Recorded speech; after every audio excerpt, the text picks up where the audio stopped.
Olá! Hoje falaremos sobre as teorias da ação. A teoria geral do processo fundamenta-se no tripé jurisdição, ação e processo. E hoje inicia-se o estudo sobre o Instituto da Ação. As teorias da ação foram formulações feitas ao longo da história por doutrinadores para que o conceito do Instituto e a sua natureza jurídica pudesse ficar mais clara para os estudiosos do direito. Ou, em outras palavras, as teorias da ação buscam explicar o que é a ação para o direito, como é a sua caracterização para o direito. A primeira teoria é chamada de teoria imanentista, civilista ou clássica. Porém, antes de atacar definitivamente tal teoria, é importante compreender que na antiguidade o Estado ele possibilitava que os indivíduos resolvessem os conflitos por conta própria, ou seja, a partir da autodefesa, os indivíduos eles poderiam resolver situações conflituosas que surgiam na sociedade. Talvez vocês já ouviram falar sobre essa percepção através daquela máxima do direito, chamada olho por olho, dente por dente, em que as pessoas, através do uso da sua própria força, poderia dar fim ao conflito. E o Estado, na antiguidade, legitimava esse exercício. Porém, um dos principais problemas da autodefesa é que o indivíduo mais forte sempre vence, e a partir dessa questão de força, a violência ela acaba se tornando algo muito presente dentro das sociedades. E o objetivo do Estado é justamente o contrário, gerar institutos que possam garantir uma pacificação social.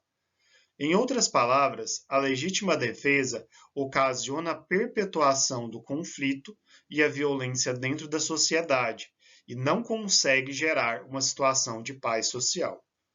Então, verificando isso, o Estado toma para si a resolução dos conflitos, de tal modo que ele passa a oferecer estruturas para que os indivíduos possam procurar o Estado, apresentar o conflito, e ao apresentar o conflito, o Estado resolve dizendo direito no caso concreto, o que nós já estudamos e fica conhecido como jurisdição. Então, a partir desse momento em que o Estado toma para si, ele possibilita que os indivíduos levem para si as ameaças ou lesões de direito e o Estado conhece a situação e, ao final, resolve aquele conflito que é apresentado. Nessa situação, é importante reconhecer que o Estado ele só vai poder dizer o direito se houver uma provocação através do Instituto da Ação. As pessoas apresentam o conflito através da ação em si, provocam o Estado para que ele possa dizer o direito no caso concreto. E essa provocação é o ponto inicial para compreender o que é o direito de ação em si. A ação, portanto, ela se mostra como um direito à prestação da jurisdição, que é favorável ou não àquele que a provoca. Portanto, a provocação se torna algo fundamental decorrente do princípio da inércia, que parte do pressuposto de que não existe jurisdição sem a ação. A ação é o ponto fundamental para que se possa provocar a jurisdição. Porém, ao longo da história, os doutrinadores desenvolveram várias teorias que buscam explicar o que a ação é, o que ela representa para o direito, ou, em outras palavras, qual é a sua natureza jurídica. A primeira teoria é chamada de teoria imanentista, civilista ou clássica, e ela tem como origem e base o direito romano. A teoria imanentista provém da palavra emanar. O que seria emanar? De onde emana algo, de onde nasce, de onde vem. Portanto, essa teoria ela se preocupou muito em compreender de onde a ação vem, de onde ela emana, de onde ela nasce.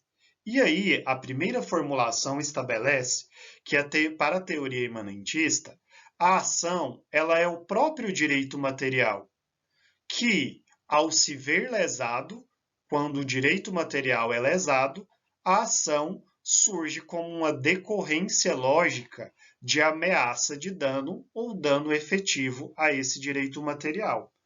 Então, a teoria estabelece de que não pode haver ação que não verse sobre direito material. Não pode haver ação totalmente ligada ao direito material, já que a ação é o foco e o agente do direito material, explicando através de exemplos.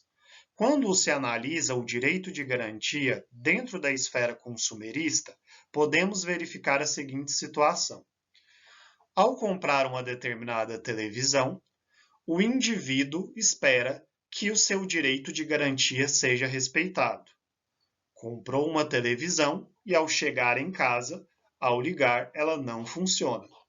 Ao procurar o vendedor, ele é surpreendido com a negativa da concessão do direito de garantia. Logo, o seu direito material, que é o direito de garantia, foi lesado. Então, para essa teoria imanentista, a partir dessa lesão surge o direito de ação, porque não pode haver ação que não verse sobre direito material. E aí o direito de ação, ele é decorrente do direito material, como uma emanação desse direito material que surgiu. E aí o consumidor, em tese, poderia buscar a sua reparação do dano ou o cumprimento da obrigação de se oferecer a garantia nesse direito concreto, nesse caso concreto. Essa teoria ela é defendida por Savigny e João Monteiro, sendo que eles tornam uma ideia básica de que a ação ela é totalmente dependente do direito material. Em suma, se existe direito material, existe direito de ação. Se não existe direito material, não existe direito de ação. Logo, o que ocorre nesse ponto é uma crítica básica que essa ação ela vai apenas poder realizar ou efetivar direito material já existente. E essa teoria ela não consegue explicar ações que são ações meramente declaratórias. Exemplo, peguemos o caso de uma ação de investigação de paternidade. O objeto da investigação de paternidade é justamente que o Estado ele declare de forma efetiva se aquele indivíduo é pai ou não de outro indivíduo. E ao investigar essa paternidade, forma-se, a partir daí, um direito material, que seria um direito material, como, por exemplo, o direito de alimentos. Ora, essa teoria estabelece que você só pode acionar se já existir o direito material. Nesses casos de ação declaratória, meramente declaratória, existe uma dúvida, inclusive, sobre o próprio direito material. Portanto, não seria possível para essa teoria você entrar com uma ação de investigação de paternidade, porque o seu direito material ele não estava propriamente pronto. E essa teoria, como já visto, ela estabelece que o direito de ação é totalmente dependente do direito material. Ela decorre do direito material, como uma emanação. E como fica a situação nesses casos concretos em que o direito material ainda é muito duvidoso? Então, nós chegamos à conclusão de que essa teoria imanentista civilista ou clássica, ela não consegue explicar algumas situações, como a ação meramente declaratória, concluindo os aspectos básicos da teoria imanentista civilista ou clássica. O direito de ação é totalmente dependente do direito material. Não pode haver ação que não verse sobre direito material. O direito de ação é decorrente do direito material. Dessa evolução dessa teoria, surge na Alemanha, no século XIX, uma polêmica entre dois doutrinadores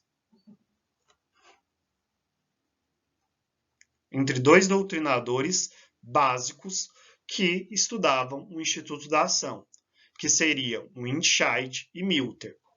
E aí, os doutrinadores costumam trazer uma construção que estabelecem a polêmica Windscheid e Milter. A polêmica de Windscheid e Milter parte do seguinte pressuposto. Windscheid era um ferrenho defensor da teoria imanentista, dizendo que somente vai existir a ação se existir o direito material.